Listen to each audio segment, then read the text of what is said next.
I'm Steve Wilkerson, and I'm with Jim Saunders, Executive Editor of the News Service of Florida. Well, Jim, a big day's coming. October 1, when the new Affordable Health Care Plan, the federal plan, will begin to kick in, at least parts of it will. And with that in mind, something happened at the Florida Cabinet this past week where they started weighing in about parts of the implementation of this new Obamacare plan. Yeah, a big part of Obamacare is setting up what they call health insurance exchanges. And basically, the idea is for people to be able to go on these computerized exchanges and shop for coverage and find what's best for them or what's most affordable and so on. Part of the law, too, requires setting up what they call navigators. And these are agencies and people who are supposed to help the people who are enrolling understand their options and choices. So with that said, the governor and cabinet last week expressed concerns about whether these navigators had been thoroughly vetted, whether their backgrounds had been checked out, because they say they're afraid that they're going to get these, get the enrollees' personal information. It could violate privacy, could violate, there could be identity theft, so on. They're questioning whether, there's enough security involved in this process. Well, I think I heard that really they're not going to undergo, unless some changes are made, pretty thorough background checks, as you said, vetting, but they're going to have access to Social Security numbers, very private information, and with this cloud of the NSA security searches going on behind them, this could be a big deal. Well, there's a lot of debate about how well they're going to be trained and how secure the information is going to be. For instance, the largest recipient, the federal government is spreading money all over the country for these to set up these navigators. The largest recipient in Florida is a program at University of South Florida. So it's not a fly-by-night operation that's going to be getting some of this money. With that said, anytime you talk about health information, and there's always some sensitive issues with health information. I think bigger picture, this is part of this ongoing debate about the Affordable Care Act, aka Obamacare.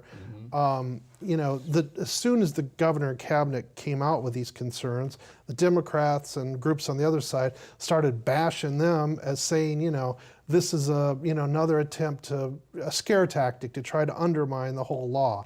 So there's sometimes it's hard to figure out who's on first in dealing with this issue. And right now it's kind of a little bit of a game of chicken as far as what's going to happen in the fall in terms of defunding.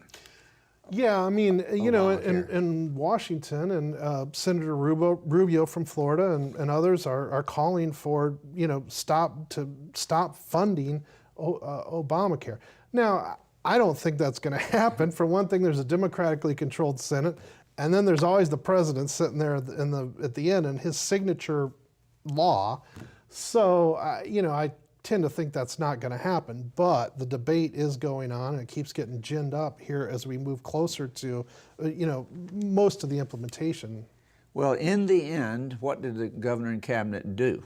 Well, Attorney General Bondi and some other Republican attorneys general had already asked the federal government for some information and about this whole navigator issue.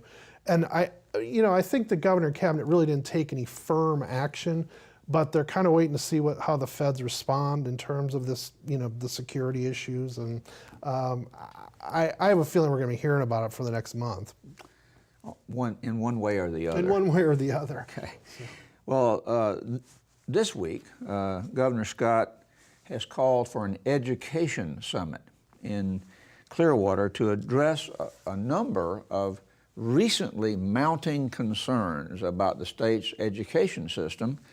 Who's going to be there, and what are they going to be talking about? The interesting thing is this thing came together, or appears to have come together fairly in a short order. And, they've got some legislative leaders going to be there. John Thrasher, who's the rules chairman in the Senate, very influential. He's going to be there, or he's supposed to be there. The chairs of education committees in the legislature. There's the Florida School Boards Association. There's Florida PTA.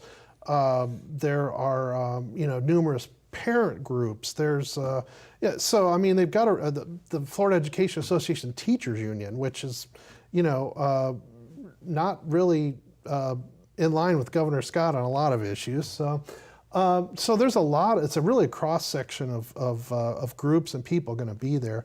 And like I said, it appears to have come together pretty fast because of these concerns. There's issues. I mean, the highest profile has probably been the education commissioner resigning recently after only being in office a short time.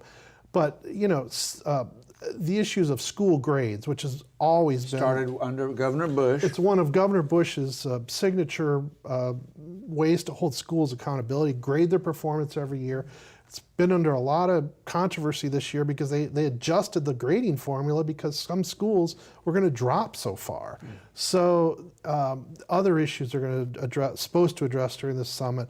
Teacher evaluations, how to assess whether teachers are doing a good job, how to link that to pay is a big issue in the school system.